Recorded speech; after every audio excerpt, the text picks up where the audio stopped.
Good morning, everybody. My name is Jessica Yeager. I'm the Executive Director at the NYU Furman Center. Thank you for joining us here today for this timely conversation about neighborhood change and equitable development.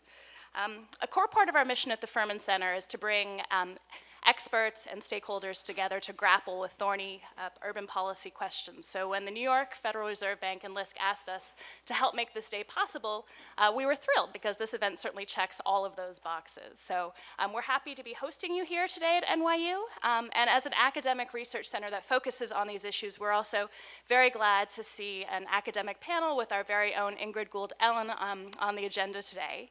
So I very much look forward to learning from the experts that are going to be on the panels and in the audience today.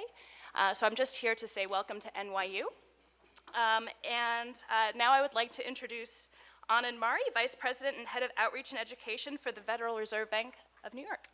Thank you.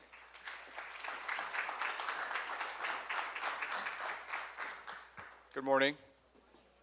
All right, I'm going to try this again since we're in an academic classroom kind of setting. Good morning. Oh, thank you. So my name is Anand Mari, and I work in the Outreach and Education group at the Federal Reserve Bank of New York. And first thing I have to say is the views here are my own and do not represent the Federal Reserve Bank of New York and the Federal Reserve System. So I want to begin by highlighting some of the work that we do in outreach and education and in our interest in the topics that we're discussing today. Outreach and education of the banks engages with communities across the New York Fed's district, which includes New York State, 12 counties of northern New Jersey, Fairfield County in Connecticut, Puerto Rico, and the U.S. Virgin Islands. The bank's outreach efforts are designed to help fill information gaps, particularly on topics of relevance to our policymakers, service providers, and individuals engaged in increasing economic opportunity in underserved communities. We focus our outreach efforts in low and moderate income communities on a set of topics aligned with the bank's mission and expertise, including workforce development, small business, the Community Reinvestment Act, household credit, and economic education. At the Federal Reserve Bank of New York, we develop a wide variety of research topics and data products to gain a deeper understanding of regional economic conditions. We track the health of household balance sheets and state and local level using data from the New York Fed's Consumer Credit Panel. We also conduct an annual poll of small businesses to understand the credit needs and credit availability. We are co-sponsoring this convening because we view the topic as an important issue with long-term implications for communities within our district. The dialogue today will highlight the current research, trends from various geographies, and help inform policy debate. We'll be listening closely throughout the day for potential opportunities to collaborate with stakeholders on future programming around this topic. As you know, since 2011, the annual growth rate of cities has surpassed the suburbs, according to the U.S. Census, the latest U.S. Census Bureau data. Over the last few years, economic and demographic trends have led to what's known as re-urbanization, the movement of residents from suburbs back to urban areas. This phenomenon has affected large cities across the nation, and in New York City, much of this activity involves the communities that have been previously neglected. Look at Brooklyn, for example. However, the neighborhoods with the best schools, the best access to jobs, recreation, and other amenities will be the most desirable and will have the highest cost.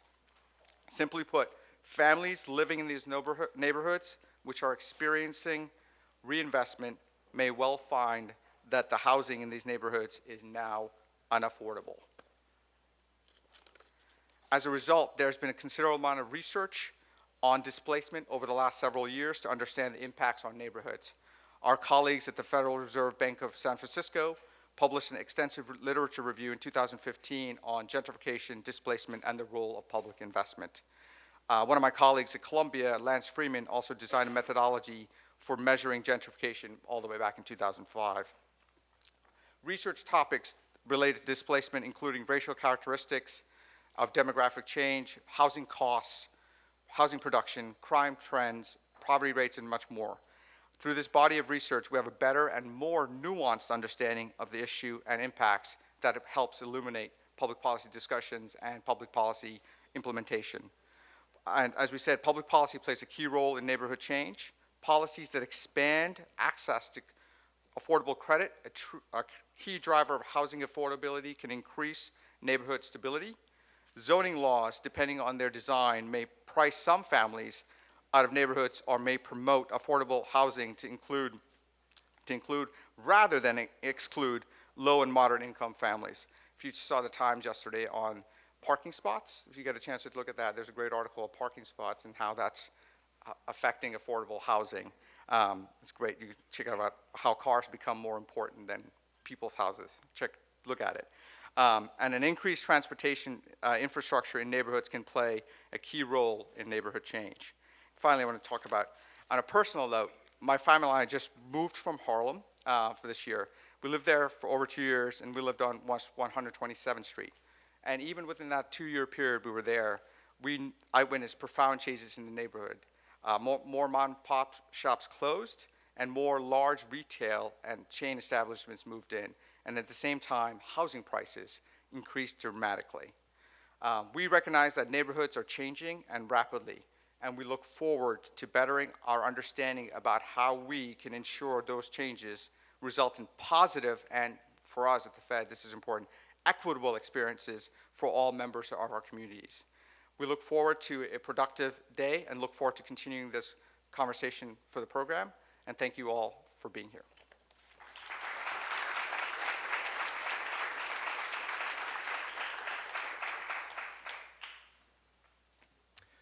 Good morning. Sam Marks, I'm the Executive Director of LISC New York City. I'm really thrilled to see a packed house today. It affirms our sense that this conversation today, these are the issues of the day that we're grappling with. Many of you know LISC well as a nonprofit that provides financial and technical assistance to the affordable housing sector. We have a long track record in this. In New York City alone, we've helped develop over 37,000 units of affordable housing and over 300,000 nationwide. And we do this in partnership with local community-based organizations, long-standing relationships. We're in this for the long haul. So why are we wading into this discussion about displacement, neighborhood change, and equitable development today? As an organization, we're really at a pivot point. LISC was born here in New York City. We were born in the context of abandonment and disinvestment as a way to bring local organizations together with banks, foundations, government actors at all levels. And from the ashes of places like the South Bronx and Central Brooklyn, we helped create the ecosystem of affordable housing that exists today, and that exists today in New York City and throughout the country. Today is a changed New York City, and it's a changed LISC New York City. We're 180 degrees from abandonment.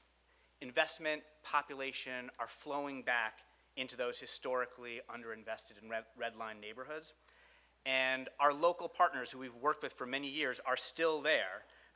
And they're seeing that with this growth and prosperity is coming enormous pressure on property values and on rents. And neighborhood residents who stuck it out during those tough times, who invested in the neighborhoods, in the neighborhood's culture and their unique character, are now in jeopardy of being pushed out. And younger families are struggling to find a foothold. So take note, we did not use the word gentrification in our day title today. That doesn't mean the term is forbidden today, but it was intentional that we're framing this around displacement, because we don't want to spend the day talking about the phenomenon of wealthier people moving into neighborhoods or debating whether we can stop those market forces or whether we'd want to. Instead, we want to talk today about ensuring that existing residents in these neighborhoods can still live in the neighborhoods and benefit from the changes that are taking place. New York City has a long and storied history of an activist public sector that's made public policy with an eye towards equitable development and inclusion. And that's baked into the DNA of so many people who seek leadership positions in city government. They fully understand the role that policy had in shaping market forces that led to the disinvestment of a generation ago. And they understand today their role in setting the rules of the road and creating a more equitable city. And you see this evidence everywhere in what the city and the state are doing. The city's One New York City plan, the ambitious housing program, one of the most ambitious in the country, the attempts to increase density and harness the private market to bring affordable housing through mandatory inclusionary housing, the investment in legal services and increased tenant protections that you see at the state and with the state's attorney general. And just last week, we heard that the governor is making progress on fulfilling his commitment of $2 billion to affordable housing. And with Commissioner Rubin here today, I hope we'll hear the latest on that. But the market forces in a global city like New York City, they're considerable, and government can't do it alone. Today is about bringing together practitioners, researchers, not just here in New York City, but from around the country, to see where we have gaps in our knowledge and see what ideas we can import from other places and add more tools to our toolbox. So in addition to tapping our local expertise, we're also tapping our national network of 30 sites around the country with a footprint of 39 states. Lots of people to thank today. I'm going to run through the list because we want to get into the substance of the program, but New York Community Trust has been a sponsor, and a special thanks to Pat Swan, who's been an incredible supporter, not just in helping us bring today together, but in resourcing List New York City to do this work over the last couple of years, and as a member of our local advisory committee, truly being a partner beyond just bringing dollars, bringing all of her expertise and commitment to helping us strategically think this through. Special thanks also to the Revson Foundation and Julie Sandorf, who knows a little bit about this work and this history because she used to work at LISC and sat in my chair as the local New York City person many years ago. I want to thank the team at the New York Fed, Tony Davis, Claire Kramer, Javier Silva, and Chelsea Cruz. Thank you so much for being with us along the way here. And a special thanks to our host also to the New York University Furman Center and to Jessica Yeager, who very quickly helped us get to yes on bringing this here today and getting us into this amazing space. Before I introduce Eva Allega, who's our List New York City Deputy Director, I just want to also give a shout out to the List New York City staff who've been pulling this all together, along with Eva, Colleen Flynn, Edward Ubiera, Bonnie Nesbitt, Lori Selmansberger, and Jessica Boykin, who helped us out with a ton of logistics today. So Eva's going to walk us through some mechanics of the day, how we maintain this as kind of an interactive conversation beyond today, how we're going to be fielding questions and bringing questions into the day, and providing throughout the day a kind of connective tissue to the day. And let me just say about Eva that she really drove the vision of how this day was going to come together today. The fact that we're all here, that we have folks from around the country who are bringing their A game to this conversation, really a testament to her drive and her vision in making this happen and putting it all on our collective agenda for today. So, List New York City Deputy Director, Eva Allega.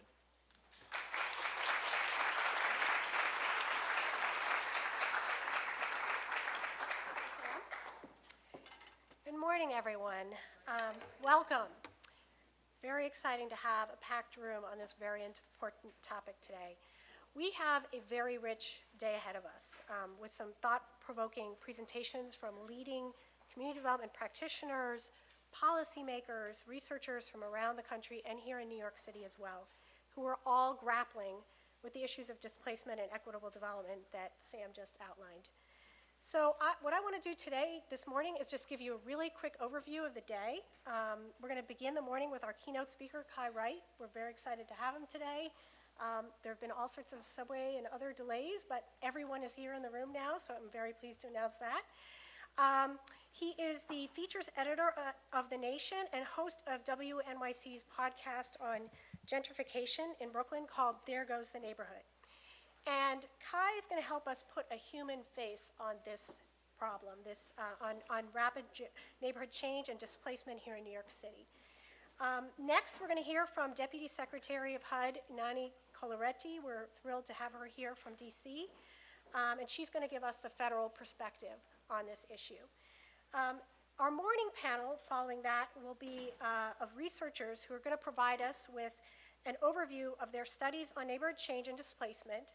They're going to help us identify current gaps in the data and suggest some strategies that local and state government can use to better understand and address these issues. At lunch, we're going to have another keynote address from our partner at the state, Commissioner of New York State Homes and Community Renewal, Jamie Rubin.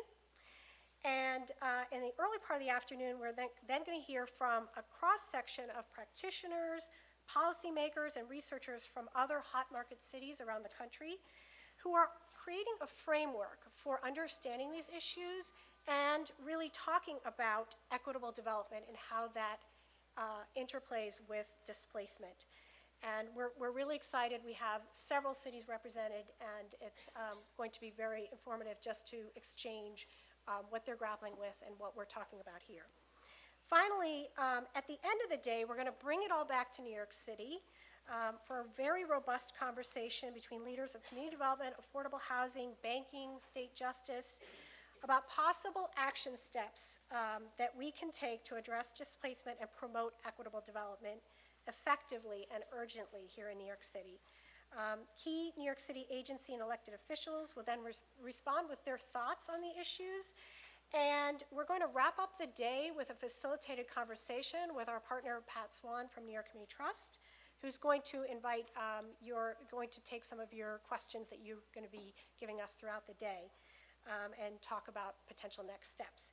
So the last thing I want to say is just more about how we want to hear from you and how we view this day, which we call a convening, not a conference, because it really is a conversation, a very important conversation here in New York.